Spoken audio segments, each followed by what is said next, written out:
Do not forget that we are still to evaluate the integral around a circle of radius 4 with center 0, 0. So if we have this, right, and we have a circle of radius 4 with the center, then we would realize that the very first thing is to evaluate or to find what the equation of the circle would be. So if we are able to correctly determine the equation of the circle, then we'll be able to work. Now remember that the standard equation of the circle is given as x minus h all squared plus y minus k all squared equals r squared, where h and k represents, of course, the center, and then r, of course, represents the radius, both of which has been given to us as parameters here. So it means that the equation of the circle reduces to x squared plus y squared equals 4 squared. This is very, very interesting. Now, this is the equation of the circle. You could decide to see that this, of course, are rectangular coordinates, which we can convert into polar coordinates so that we can redefine the parameters in terms of x and in terms of the radius and the argument, right? Now, if you are just hearing about conversions from rectangular coordinates to polar coordinates, I advise you look at some of our earlier videos where we talked about conversions from rectangular coordinates to polar coordinates in detail. Now, in this case, our substitution will be very, very straightforward. We would have that, of course, because if you have this, you can, of course, still decide to represent this as a Pythagoras theorem if you like. But more importantly, you realize that the result for x is indeed r cos theta, which in this case is 4 cos theta, and then our y value, which in this case is 4 sin theta. And if you have a little bit of disagreement and you do not know if this is entirely true, well, you can just have yourself a simple diagram. If we have a simple plot, of course not drawn to scale, just to show us what exactly goes on in these conditions. And you have here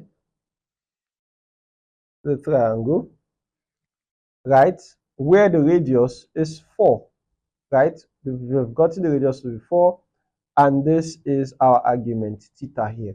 Of course, if the radius is 4 here, it means our circle is formed around this parameter, which is not strange, right? You can draw your circle around this and you'd have the circle of radius 4 with center at the origin. This is 0, 0.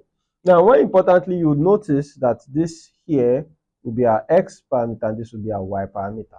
Now, by trig identities and by extension by SOHCAHTOA, you realize that sin theta would simply be y over 4, which will make y be equal to 4 sin theta, and then cos theta will be x over 4, that's adjacent to the hypotenuse, which will simply make x 4 cos theta. So you can simply look at the concept of SOHCAHTOA for more clarity on this. And if you want me to make a video on it, please let me know in the comments and I would also do so. Now, on this, we will realize that this would immediately mean that the x would be equal to, of course, differentiating with respect to this will be minus 4 sin theta d theta, right? Because the differentiation of cosine gives you minus sine, and then dy would simply be 4 cos theta d theta. These are the two representations we'll have. The next thing you also notice is that because we are in a circle, right, then it means the value of your angle ranges, of course, between 0 and 2 pi, right?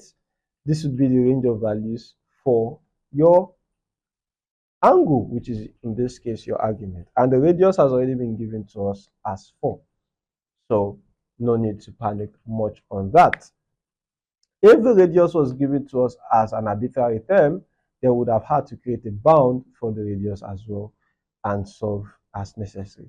But in this case, there is no need for that, which means we can just simply unify those values and rewrite I, which is our original equation, as the integral from 0 to 2 pi.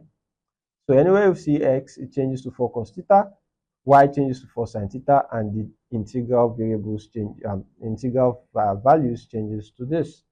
So we'd have this to simply be 2 into 4 cos theta minus 4 sin theta plus 4 multiplied by dx, which in this case is minus 4 sin theta d theta, then plus, right, the integral over 2 pi. So I break it into 2, so we do not have to worry about space.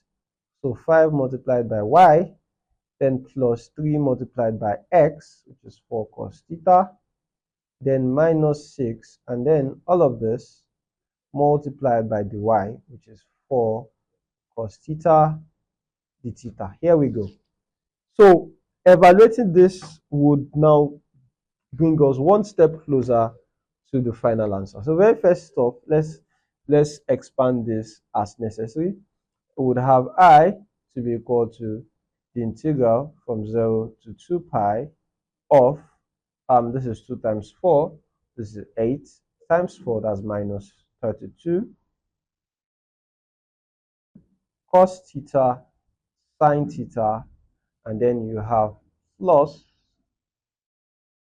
16 sine squared theta, and then minus 16 sine theta d theta, and then underneath we are going to have, in this case, plus the integral from 0 to 2 pi.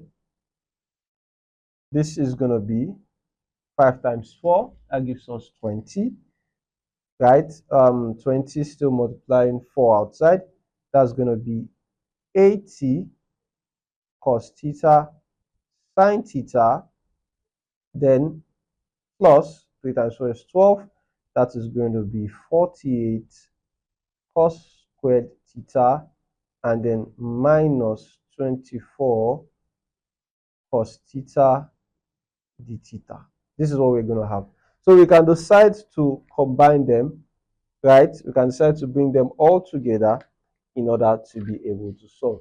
But more importantly, you notice that these are simply reduced into a very, very simple to evaluate integral. Of course, to proceed from here, you might have to utilize some integral methods that we have talked about or that you've learned in your calculus class. But other than that, you have every single tool necessary in order to be able to solve this, right? Now, so go through the process of following the expansion of this. Of course, this can still add together. You can decide to still factorize a term or to extract a term from here such that you can add it to this to get 16, and then this two would also exist as simple to integrate terms. So let's see how exactly this can be done. Now, continuing our process, we would have that I would simply be the integral from 0 to 2 pi, right? So on this first one, we have 80 minus 32. That would give us 48. So we have 48 cos theta sin theta. And then on the other side, we have, let's bring our terms together, plus 16 sine squared theta, then plus 48 cos squared theta, and then we have minus 16 sine theta minus 24 cos theta, right? All of this is integrated with respect to theta, right? Now, what I mean is I could rewrite this as integral from 0 to 2 pi 48 cos theta sin theta, right? Plus 16 sine squared theta plus 16 cos squared theta, then plus, so if you take 16 out of this, you would have 32 cos square theta left, and I have minus 16 sine theta, then minus 24 cos theta d theta. So that the addition of these two gives you 16, which is easily integrable. This is, of course, easily integrable. And then, of course, you could make substitutions for the other two. So there you go.